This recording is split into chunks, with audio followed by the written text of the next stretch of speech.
Hi, future millionaires. Welcome to my YouTube channel, Damodaran MIT 2.0 Wealth Creation Made Easy. நான் Damodaran, founder and mentor strategist academy. This is a small gist about me.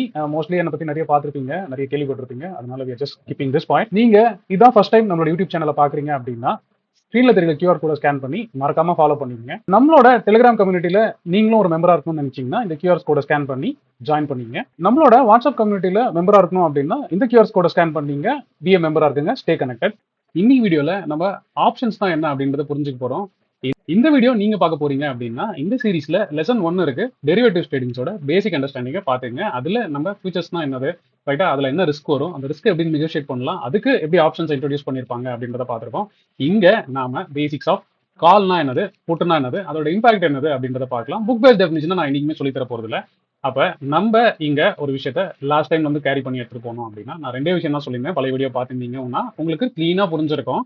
நீங்க ஒரு பொருளோட buying பிரைஸை decide பண்ணணும்னா என்ன option வாங்கணும்னு சொன்னேன், ஞாபகம் இருக்கா? உங்க நோட்ஸ் எடுத்து பாருங்க. பையிங் பிரைஸை டிசைட் பண்றவங்க எல்லாருமே ஒரு கால் ஆப்ஷன் அப்படின்றத மைண்ட்ல வச்சுங்க. செல்லிங் பிரைஸை டிசைட் பண்றவங்க என்ன வச்சிருக்கணும்? புட்டு, ஆப்வியஸா. இதுதான் உங்களோட பேசிக் அண்டர்ஸ்டாண்டிங். அப்ப நீங்க என்ன நம்பலாம் அப்படின்னா, ஃபர்ஸ்ட் உங்களோட அண்டர்லைங் வியூ என்ன அப்படின்றத நம்ம பார்ப்போமா?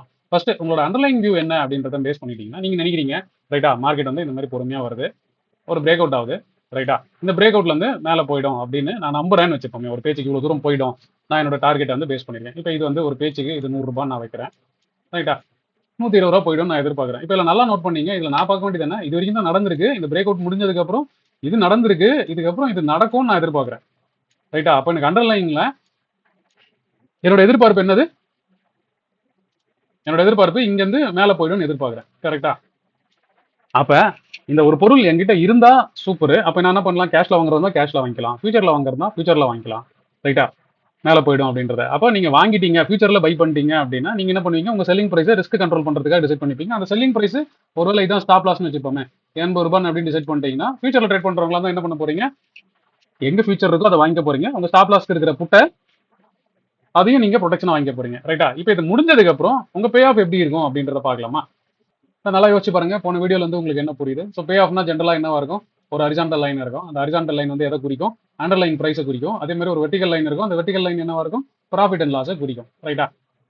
இப்போ நீங்க எதிர்பார்க்கறது என்னவா இருக்க போது, நீங்க மேல போனா ப்ராஃபிட் பண்ண போறீங்க அப்படின்ற ஒரு விஷயத்த பண்றீங்க, ரைட்டா. அப்ப என்னவா இருக்க போது, உங்க பையிங் பிரைஸ் நீங்க டிசைட் பண்றீங்கன்னு வச்சுக்கோங்க, 100 ரூபாய் அப்படின்னா இப்போ இந்த 100 ரூபாயில என்ன பண்ணிருப்பீங்க, இந்த ஃபியூச்சர் வந்து மேல போனா ப்ராஃபிட் வர மாதிரி வாங்கிருப்பீங்களா? அப்புறம் இந்த 80 ரூபாய் அப்படின்றத, இந்த 80 ரூபாய் இங்க வருதுன்னு வச்சுக்கோமே, இது என்ன இருக்க போது, டாட்டட் லைனா போடுறேன்.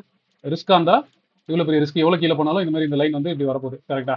ஆனா நான் வந்து 80 ரூபாய் ஃபிக்ஸ் பண்ணிக்கணுன்றதுனால என்ன பண்றேன், இந்த இடத்த போட்டு, ரைட்டா, இந்த புட்டை நான் பை பண்றதுனால என்னோட பே ஆஃப் எப்படி வரப்போகுது, இப்படி வரப்போகுது, கரெக்டா, ஃபிக்ஸ்டா. அதுக்கப்புறம் அது எவ்வளவு, அது நெகட்டிவே போனாலும் என்னோட லாஸ் வந்து எவ்வளவு ஃபிக்ஸ்டா இருக்க போகுது அப்படின்றத நீங்க இதை ஃபியூச்சரை கொண்டு, ரைட்டா, ஃபியூச்சரை கொண்டு அந்த புட்டை லாக் பண்ணி இந்த பே ஆஃப் எடுத்துட்டு வருவீங்க, கரெக்டா. இப்போ இதுல என்ன பண்ணிருப்பீங்க, ஒரு ஃபியூச்சரை பை பண்ணிருப்பீங்க, ஒரு புட்டை ப்ரொடெக்ஷனுக்காக பை பண்ணதுனால உங்களோட பே ஆஃப் எப்படி வருது.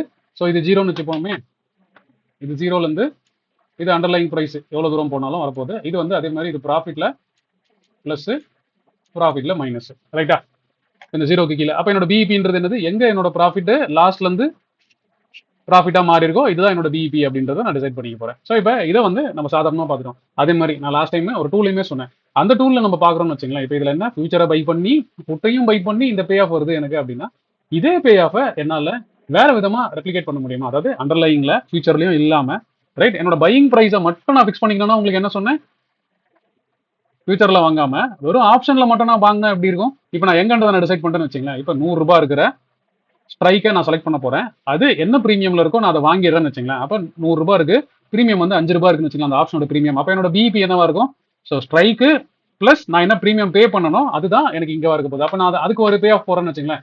அந்த பே ஆஃப் எப்படி இருக்க போகுது அப்படின்னு பார்ப்போமா? கிட்டத்தட்ட பாத்தீங்கன்னா அதுவும் இதே பே ஆஃப் தான் இருக்க போகுது. ரிஸ்க் வந்து எவ்வளவு இருக்க போகுது, நான் எவ்வளவு பிரீமியம் பே பண்ணணும் அதான் ரிஸ்கா இருக்க போகுது. 6 ரூபாய் வாங்கிருக்கேன்னு வச்சுங்க ஒரு பேச்சுக்கு, இல்ல 5 ரூபாய்க்கு வாங்கிருக்கேன்னு வச்சுங்களேன் நான் ஆப்ஷனை. அப்ப என்னோட ரிஸ்க் எவ்வளவு வர போகுது, வெறும் 5 ரூபாய். 5 ரூபாய் இன்ட்டு அந்த எவ்வளவு லாட் சைஸோ, லாட் சைஸ் 1 இருந்தா 1, 100 இருந்ததுன்னா 100 இன்ட்டு 5 தான் என்னோட லாஸ் இருக்க போகுது. மேல போனா என்ன வரப்போகுது, எவ்வளவு தூரம் மேல போனாலும் எனக்கு அன்லிமிட்டடா ப்ராஃபிட் வரப்போகுது. இப்போ இந்த பே ஆஃப் நீங்க புரிஞ்சுக்கிறதுக்கு நான் கையில வரையாம நான் காமிச்ச டூல ஓபன் பண்ணி உங்களுக்கு அதே மாதிரி காமிக்கிறேன், அது உங்களுக்கு புரியுதான்னு மட்டும் பாருங்க. இப்போ நம்ம ஆஸ் யூஷுவல் நம்மளோட டாடா மோட்டர்ஸ்க்கே வந்துரும். நம்ம இங்க என்ன பண்றோம், நான் இந்த ஃபியூச்சரை வாங்குறேன் அப்படின்னு பேர் வச்சுப்போம். 316ல வாங்கிட்டேன், ரைட். என்னோட ஸ்டாப் லாஸை நான் ஃபிக்ஸ் பண்ணிட்டேன். அப்ப என்ன, ஸ்டாப் லாஸை ஃபிக்ஸ் பண்ணா எவ்வளவு வருது, நான் வந்து 300 ஃபிக்ஸ் பண்றேன்னு வச்சுப்போமே, 300 ஃபிக்ஸ் பண்ணா என்ன வரப்போகுது? இப்போ எனக்கு ஃபிக்ஸ்டா வரப்போதா? நம்ம பார்த்த மாதிரியே பே ஆஃப் மாறிச்சா? எப்படி வந்துச்சு பே ஆஃப்? எவ்வளோ கீழே போனாலும் ஃபிக்ஸ்டா எனக்கு ஒரு அமௌண்ட் வந்தது, ரைட்? அதுக்கப்புறம் நான் எங்க வாங்கியிருக்கணும், ரைட்டா? இங்க இருந்து ஏற ஆரம்பிக்க போகுது, கரெக்டா? கரெக்டா? இந்த பே ஆஃப் நல்லா நோட் பண்ணீங்க. இந்த பே ஆஃப்ல நீங்க என்னென்னலாம் பார்க்கணும்னா, ரைட்டா? இப்போ நீங்க பார்த்தீங்கன்னா தெரியும். முதல்ல இந்த ஃபியூச்சருக்கு எவ்வளோ சார்ஜ் பண்ணாங்க? 46,000 ரூபாய் சார்ஜ் பண்ணாங்க. நீங்க உங்க ரிஸ்க் ஃபிக்ஸ் பண்ணதுக்கப்புறம் இங்க மார்ஜின் பார்த்தீங்கன்னா எவ்வளோ கம்மியாயிடுச்சுன்றத பாருங்க. இப்போ இந்த பே ஆஃப்ல நம்ம என்னெல்லாம் பார்க்கலாம் அப்படின்னா, ஜென்ரலா பே ஆஃப்ல பார்க்க வேண்டிய விஷயங்கள் என்ன அப்படின்னா, எவ்வளோ அதுக்கான மார்ஜின் தேவைப்படுது அப்படின்றத பார்க்கலாம். அப்புறம் இப்போ கரண்டா என்ன பிஎல் இருக்கு? ஏன்னா இப்பதான் நம்ம இனிஷியேட் பண்ணதுனால நம்மளோட பிஎல் 0ன்னு காட்டுது. ஒருவேளை நகர்ந்து போக நீங்க ட்ராக் பண்ணீங்கன்னா இங்க வரும். இதுல மேக்ஸ் ப்ராஃபிட் எவ்வளவு அப்படின்னு பாத்தீங்கன்னா இது அன்டிஃபைன்டு. ஏன்னா இது எவ்வளவு தூரம் மேல போதோ அவ்வளவு ப்ராஃபிட்டா இருக்கும். லாஸ் வந்து பாத்தீங்க அப்படின்னா எவ்வளவு மேக்ஸிமம் லாஸோ அதுவும் இங்க காமிச்சிடும். ஒருவேளை இந்த பொசிஷன் இல்லாம இருந்தா மேக்ஸ் லாஸும் நம்மளுக்கு அன்டிஃபைண்டா தான் இருக்கும் அப்படின்றத நீங்க தெரிஞ்சுக்கணும். இதை பண்றதுனால நம்மளுக்கு மேக்ஸ் லாஸ் கம்மியாகிறதுனால தான் இந்த மார்ஜினும் நம்மளுக்கு கம்மியாகுது அப்படின்றத புரிஞ்சுங்க, ரைட்டா? இதுல கிரெடிட் டெபிட்ன்றது ரொம்ப சிம்பிள். நீங்க என்ன வாங்கிருக்கீங்க, என்ன வித்திருக்கீங்க அப்படின்றத பொறுத்தா. இப்போ இங்க பிஇபி எவ்வளோ அப்படின்னு பாத்தீங்கன்னா அதுவுமே இது சொல்லிடும். ஸோ 320. இந்த 320 எப்படி வந்துச்சு நல்லா பாருங்க. 316ல இருக்கு, ரைட்டா? 316ல இருக்கு. ஏன்னா ஸ்பாட்டா பாத்தீங்கன்னா 314ல இருக்கு. அதுக்கப்புறம் அந்த டிஃபரன்ஸ் கணக்கு பண்ணீங்கன்னா ஆல்ரெடி 2 ரூபா பிரீமியம் கொடுத்துருக்கீங்க, அது இல்லாம ஒரு 6 ரூபாய். அப்ப அந்த 2 மைனஸ் பண்ணி இந்த 6 சேர்த்தீங்க அப்படின்னா அது 320 வந்துடும். இப்போ இவ்வளவு காம்ப்ளிகேட்டா நீங்க கால்குலேட் பண்ணோம்னா தேவையில்லை. ஏன்னா எப்போ இந்த லாஸ் ப்ராஃபிட்டா மாறிச்சோ, எங்க மாறி இருக்குன்றத எக்ஸாக்டா பார்க்கணும்னா இங்க பார்க்கலாம். அப்படி இல்லைன்னா கை வச்சு பார்க்கறதா இருந்தா நீங்க பாத்தீங்கன்னா தெரியும். இங்க 319 இருக்கும்போது எக்ஸ்பைரியோட ப்ராஃபிட் அண்ட் லாஸ் மட்டும் ட்ராக் பண்ணுங்க, டார்கெட்டை பார்க்காதீங்க, ரைட்டா? இங்க 318 இருக்கும்போது லாஸா மாறிச்சா, 319 இருக்கும்போது கம்மியா மாறிச்சா, அப்ப 321 வரும்போது ப்ராஃபிட்டா மாறிச்சா, அப்ப என்னது எங்க அந்த லாஸ் உங்களுக்கு ப்ராஃபிட்டா மாறுதோ, அதாவது நீங்க என்ன சொல்லலாம்னா இதுதான் எனக்கு கை காசுக்கு போகாத ஒரு இடம் அப்படின்னு ஃபிக்ஸ் பண்ணிட்டீங்கன்னா அதுதான் பிரேக் ஈவன் அப்படின்றதையும் நீங்க புரிஞ்சுக்கலாமா? நல்லா இதை பாருங்க, ரைட்டா? இது நல்லா பாத்துங்க. எங்கெங்க இதுல என்ன பார்க்கணும், எவ்வளவு மார்ஜின் தேவைப்படுதுன்னு பார்க்கணும், ரைட்டா? ப்ராஃபிட் வந்து ஒரு பேச்சுக்கு நான் சொல்றேன். ஒருவேளை 360 போச்சுன்னா எவ்வளவு இருக்கு? 30,000 ரூபாய் இருக்கா?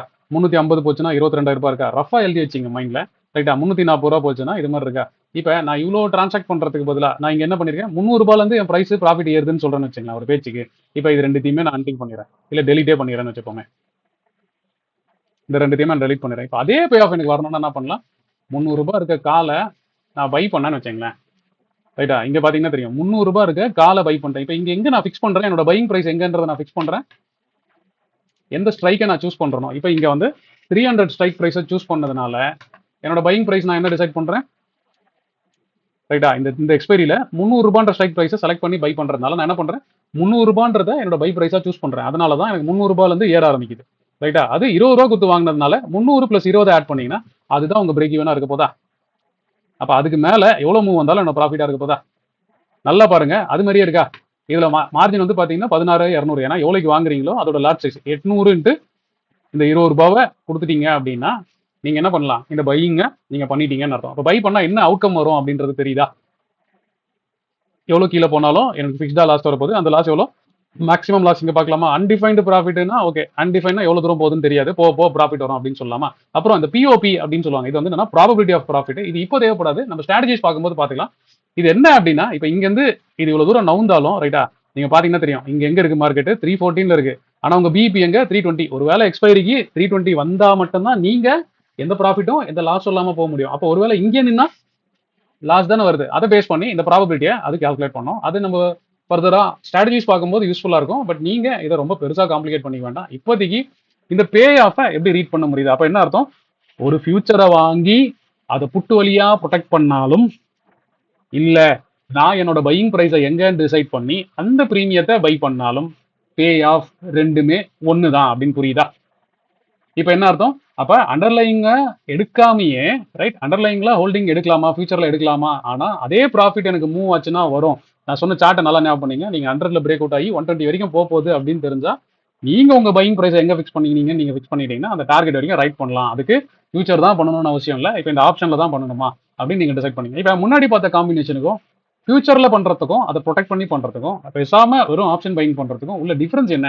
ஏன் ஃபியூச்சர் ட்ரேடிங் வேண்டாம் அப்படின்னு பாத்தீங்கன்னா, ஃபியூச்சரை பொறுத்த வரைக்கும் நீங்க அப்சல்யூட்டா ட்ரேட் பண்ற வேல்யூ ஜாஸ்தியா இருக்கும். ஏன்னா நீங்க மார்ஜின் தான் கம்மியா கொடுத்துருப்பீங்க, ரைட்? 800 × 314 போட்டீங்கன்னா அந்த வேல்யூக்கு தான் ட்ரேட் பண்ணிருப்பீங்க, ஓகேவா? ஆனா இங்க ஆப்ஷனை பொறுத்த வரைக்கும் வெறும் 800 × 20 ரூபாய்க்கு தான் ட்ரேட் பண்றீங்க. இப்போ இதனால என்ன பெனிஃபிட் இருக்கும் அப்படின்னு பாத்தீங்கன்னா, ஏன்னா கவர்மெண்ட் உங்களுக்கு சார்ஜ் பண்ற எல்லாமே எஸ்டிடிஆர் இருக்கலாம், இல்ல மற்ற சார்ஜஸா இருக்கலாம், எல்லாமே நீங்க ட்ரேட் பண்ற வேல்யூக்கு தான் அவங்க போடுவாங்களே கண்டி உங்க மார்ஜினுக்கு போட மாட்டாங்க. இந்த ட்ரேடை பொறுத்த வரைக்கும் இது ஒரு டோட்டல் வேல்யூ 16,000 ரூபாய். அப்ப நீங்க இதை வாங்கி வித்தீங்கன்னா மொத்த டர்ன் ஓவர் 32,000 ரூபாய் எடுத்துக்கலாமா? அப்ப கவர்மெண்ட் போடுற எல்லா டாக்ஸும் எல்லா எஸ்டிடியும் அதுக்கு வர சர்சார்ஜ் எல்லாமே வெறும் இந்த டேர்ன் ஓவரை பேஸ் பண்ணியிருக்கோம். ஆனா நீங்க ஃபியூச்சரை ட்ரேட் பண்றீங்கன்னு வச்சுங்களேன், இதே 800 குவான்டிட்டி இன்டூ 300 போட்டீங்கன்னா கிட்டத்தட்ட எவ்வளோ வரப்போகுது? இப்போ ஃபியூச்சர் வந்து 314 இருக்கு. நீங்க ஒருவேளை 800 ரூபாய்க்கு ட்ரேட் பண்றீங்க அப்படின்னா எவ்வளோ? 2,50,000 ரூபாய் உங்க ட்ரேட் வேல்யூவா இருக்க போகுது. கரெக்டா? அப்ப நீங்க வித்தீங்கன்னா 5 லட்ச ரூபாய் ஆகுமா? டபுள் இதே ரேட்டுக்கு வித்தீங்கன்னா கூட 5 லட்ச ரூபாய் ஆயிடுமா? அப்ப இதுக்கப்புறம் நீங்க கவர்மெண்ட்டுக்கு கொடுக்க போற எல்லா டிரான்சாக்ஷன் காஸ்ட்டும் எதுல இருந்து வரப்போகுது?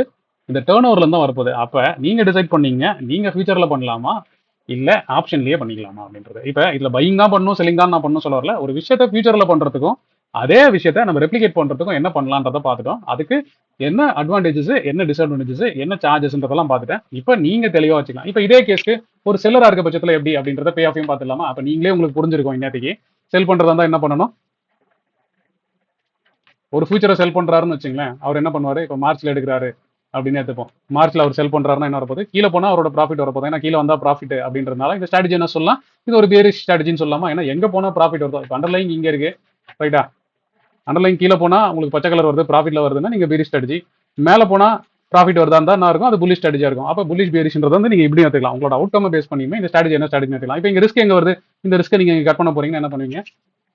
இது செல்லிங், சரியா? செல்லிங் பிரைஸை முன்னாடியே டிசைட் பண்ணிட்டீங்க, ஏன்னா செல் பண்றது வழியா. அப்போ பையிங் பிரைஸை டிசைட் பண்ணணும்னா என்ன பண்ணணும்? ஆப்வியஸா காலை போனோம். எங்க ஃபிக்ஸ் பண்ணிக்கிறீங்கன்னு நினைக்கிறீங்களோ அந்த காலை நீங்க பை பண்ணா போதும். கரெக்டா? அப்போ என்ன நடக்குது? இந்த மாதிரி உங்களோட பே ஆஃப் வந்துருமா? இப்போ இதே பே ஆஃபை ரெப்ளிகேட் பண்ணும். இப்போ இது எங்கேருந்து வருது? 330 இருந்து இது மூவ் ஆகுதா? அது வரைக்கும் ஸ்ட்ரைட்டா இருக்கா? அதுல இருந்து மூவ் ஆகுதா? அப்போ நான் ஒருவேளை என்ன பண்ணலாம்? அப்போ ஏன் சார் நான் இதை பண்ணிக்கின்னு? அப்போ நான் தாராளமா வந்து இது ரெண்டுத்தையும் வெயிட் பண்ணிட்டேன், ரைட்டா? 330 இருந்து என்னோட பிரைஸ் ஸ்டார்ட் ஆகுதுன்றதுனால இப்போ 330 புட்டியே நான் வாங்கிட்டா கூட போதும் போலியா, அதே பே ஆஃப் எனக்கு வந்துருச்சு அப்படின்னு சொல்றவங்களா இருந்தா இந்த புரிதல் உங்களுக்கான வீடியோக்கான ஒரு நாலேஜை கொடுத்துருக்கு அப்படின்னு எடுத்துக்கலாம். இப்போ இதுலயே நீங்க என்ன பார்ப்பீங்க? ஒரு பே ஆஃப் பார்க்கறதா இருந்தா மேஜரா என்ன பார்க்கணும்? எவ்வளவு மார்ஜின் ரிக்வயர்டு தேவைப்படுது, ரைட்டா? அப்புறம் அது என்ன ப்ராஃபிட்ல இருக்கு, மேக்ஸிமம் ப்ராஃபிட் எவ்வளோ வரும், மேக்ஸ் லாஸ் எவ்வளோ வரும், ரைட்டா? அதோட பிரேக் ஈவன்ஸ் எவ்வளோ அப்படின்றத டிசைட் பண்ணிப்பீங்க. ப்ராபிலிட்டி ஆஃப் ப்ராஃபிட் வந்து ஸ்ட்ராட்டஜி பண்ணும்போது, ஏன்னா இங்கேயும் பார்த்தீங்கன்னா ப்ராபிலிட்டி வந்து கம்மியாக தான் இருக்கும்.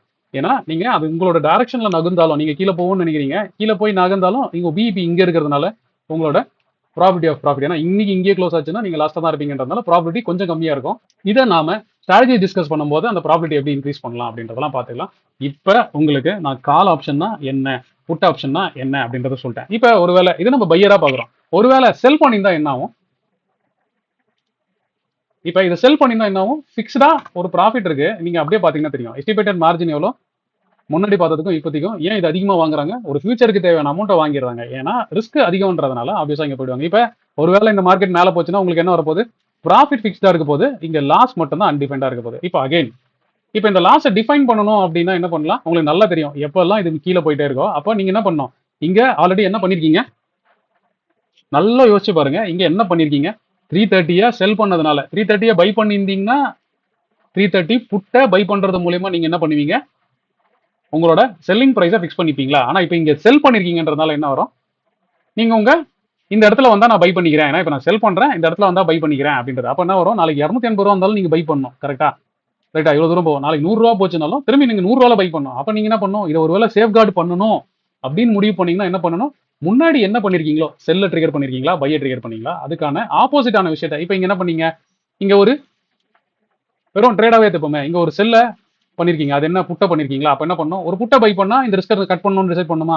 அப்ப இந்த புட்டை எங்க கட் பண்ண போறீங்கன்னு டிசைட் பண்ணீங்கன்னா ஆஸ் பர் ரூல் என்ன பண்ணுவீங்க? 300க்கு நேரா ஒரு கோடு போட போறீங்க. இந்த ரிஸ்க் எனக்கு போதும்னா என்ன பண்ண போறீங்க? நேரா போய் 300 புட்டை பை பண்ணிக்க போறீங்க. அப்ப என்ன ஆயிடும்? உங்க ரிஸ்க் கண்ட்ரோல் ஆயிடும், ரைட்டா?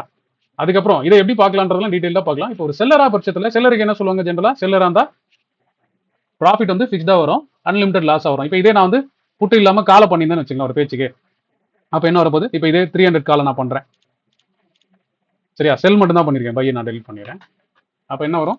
இப்போ ஒரு செல்லர் பெர்ஸ்பெக்டிவ்ல இருந்து பாக்குறீங்கன்னா என்ன வரும் அப்படின்றது பாருங்க. இப்போ என்னன்னா கீழே போனா ஒரு ப்ராஃபிட் பண்ணுவாரு, மேல போனா லாஸ் பண்ணுவாரு, ஆனா அன்டிஃபைன் லாஸ் பண்ணுவாரு அப்படின்றத உங்களுக்கு தெல்ல தெளிவா புரிஞ்சுக்கணும். அப்ப ஆஸ் அ பையரா நீங்க ஒரு ஆப்ஷன் பையரா நீங்க என்ன புரிஞ்சுக்கணும் அப்படின்னா, ஆப்ஷன் பையரா இருக்கிற பட்சத்துல எனக்கு நான் வாங்கின பிரீமியம் மட்டும்தான் என்னோட லாஸ் அப்படின்றதுனால உங்ககிட்ட அந்த காசு மட்டும் தான் கலெக்ட் பண்ணுவாங்க. அதுதான் எப்பவுமே உங்களோட மார்ஜின் மணியா இருக்கும். இந்த காசு பை பண்ணா உங்களோட கேஷ்ல இருந்து மட்டும்தான் எடுக்கப்படும் அப்படின்றத புரிஞ்சுங்க.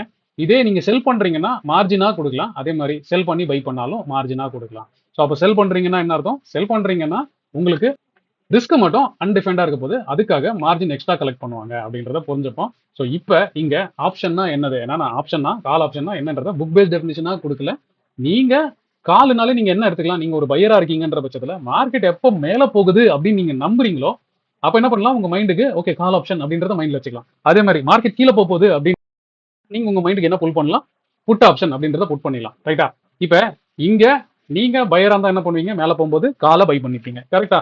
ஒருவேளை நீங்க செல்லரா இருந்தா என்ன பண்ணுவீங்க, காலை செல் பண்ணுவீங்களா? இல்ல மேல போகுதுன்னு நினைச்சீங்கன்னா நீங்க என்ன பண்ணுவீங்க, புட்டை செல் பண்ணிப்பீங்க. அப்ப நீங்க புல்லிஷ்கா ஒரு பொசிஷன் எடுக்கணும் அப்படின்றதான் ஃபர்ஸ்ட் நீங்க ஆப்ஷன் தெளிவா புரிஞ்சுங்க. அதுக்கப்புறம் நம்ம இந்த பே ஆஃப்னா என்னது, செல் பண்ணா என்ன ஆகும் அப்படின்றத அதுவும் வரும் வீடியோல பார்க்கலாம். அடுத்த வீடியோல இந்த செல் பண்ணா என்ன வரும் அப்படின்றத பே ஆஃபா அண்டர்ஸ்டாண்ட் பண்ணிக்கிறதுக்கு அடுத்த வீடியோல பார்க்கலாம். ஆனா இன்னைக்கு இந்த வீடியோல உங்களுக்கு கால் ஆப்ஷன் தான் என்னது, எதுக்காக அந்த கால் ஆப்ஷனை யூஸ் பண்ணலாம், அதே மாதிரி புட் ஆப்ஷன் தான் என்னது, எதுக்காக அந்த புட் ஆப்ஷன் வந்துச்சு, ஒருவேளை உங்ககிட்ட அண்டர்லைங் வியூ இருக்கு அப்படின்னா அதை அண்டர்லைன்ல பொசிஷன் எடுக்காம எப்படி காலை வச்சு சூஸ் பண்ணலாம், எப்படி புட்டை வச்சு சூஸ் பண்ணலாம், எடுத்ததுக்கு அப்புறம் அந்த பே ஆஃப்ல என்னோட பிரேக் ஈவன் என்ன, நான் எவ்வளவு அது காசு கட்டுறேன், அதோட எவ்வளவு ப்ராபபிலிட்டி அப்படின்றத நீங்க புரிஞ்சுக்கணும் அப்படின்னு நினைச்சிருந்தீங்கன்னா இந்த வீடியோ உங்களுக்கு கிளீனா கொடுத்துருப்போம். ஸோ நெக்ஸ்ட் வீடியோக்கல்ல இந்த ஆப்ஷன் பிரீமியம் எப்படி எல்லாம் அவங்க ஜட்ஜ் பண்றாங்க, எப்படி எல்லாம் அது வேரி ஆகுது, ஏன்னா இது ஒரு அமௌண்ட் கரெக்டா, இந்த அமௌண்ட் ஒரு பிரீமியம்ன்றது ஒரு வேல்யூ, இதை வந்து ஆசிலேட் ஆகிட்டே இருக்க போது இது எதெல்லாம் பேஸ் பண்ணி அந்த வேல்யூ ஃபிக்ஸ் பண்றாங்க, எதெல்லாம் பேஸ் பண்ணி அதை மாறுது அப்படின்றத பின்வருக்கும் வீடியோக்கள்ல பார்க்கலாம். ஆனா இன்னைக்கு இந்த வீடியோ முடியும் போது உங்களுக்கு அண்டர்லைன் வியூ இருக்கு அப்படின்னா அது மேல போக போகுது அப்படின்னா நீங்க ஒரு ஆப்ஷன் பையரா இருந்தா என்ன சூஸ் பண்ணுவீங்க, கால் பைய சூஸ் பண்ணுவீங்க. கரெக்டா? இதே நீங்க ஒரு ஆப்ஷன் செல்லரா இருக்கிறீங்க அப்படின்ற பட்சத்துல மேல போற வியூக்கு நீங்க என்ன சூஸ் பண்ணுவீங்க, புட்டை செல் பண்ணணும் அப்படின்றத புரிஞ்சுப்பீங்க. இப்ப இந்த வீடியோ நீங்க நோட் பண்ணி எழுதி வைக்கிற ஒரு கண்டென்ட்டா இருக்க பட்சத்துல நீங்க இதை தான் எழுதி வைக்க போறீங்க. உங்களோட வியூ புல்லிஷா இருந்தா நீங்க காலை பை பண்ண போறீங்க, புட்டை செல் பண்ண போறீங்க. உங்களோட வியூ பேரிஷ், அதாவது கீழே போயிடும் அப்படின்னு எதிர்பார்க்குறீங்க அப்படின்னா உங்களுக்கு மைண்ட்ல என்ன வரணும், பையர் அப்படின்னாலே புட்டு அப்படின்றது தான் ஞாபகம் வரணும். அப்ப கீழே போகுதுன்னா நான் புட்டை பை பண்ணுவேன்.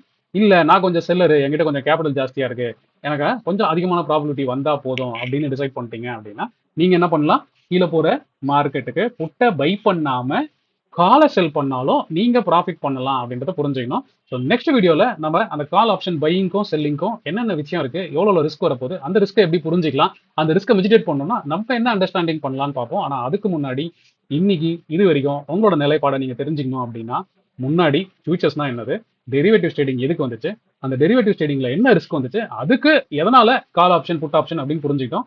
இன்னைக்கு வீடியோல நீங்க கால் ஆப்ஷன் அப்படின்றத ரியலிஸ்டிக்கா எப்படி புரிஞ்சுக்கிட்டீங்க அப்படின்னு பார்த்தோம், புட் ஆப்ஷன்றதை ரியலிஸ்டிக்கா எப்படி புரிஞ்சுக்கிட்டீங்கன்னு பார்த்தோம். அதை பை பண்ணா என்ன மாதிரி இருக்கும், செல் பண்ணா என்ன மாதிரி இருக்கும்னு ரொம்ப பேசிக்கா பார்த்தோம். இந்த புரிதலை வச்சுங்க, பின்வரும் வீடியோக்கள்ல இன்னும் நிறைய புரிதல் இருக்கு. Stay connected. இந்த வீடியோ உங்களுக்கு ரொம்ப பிடிச்சிருக்கும் நான் நம்புறேன். நான் நம்ம மாதிரியே உங்களுக்கு பிடிச்சிருந்தா ஒரு லைக்கை போடுங்க. அதே மாதிரி லேர்ன் பண்ணணும்னு நினைக்கிற உங்க ஃப்ரெண்ட்ஸ்க்கும் இந்த வீடியோ ஷேர் பண்ணுங்க. ஹோப் யூ என்ஜாய்ட் வாட்சிங் திஸ் வீடியோ. தேங்க்ஸ் ஃபார் வாட்சிங்.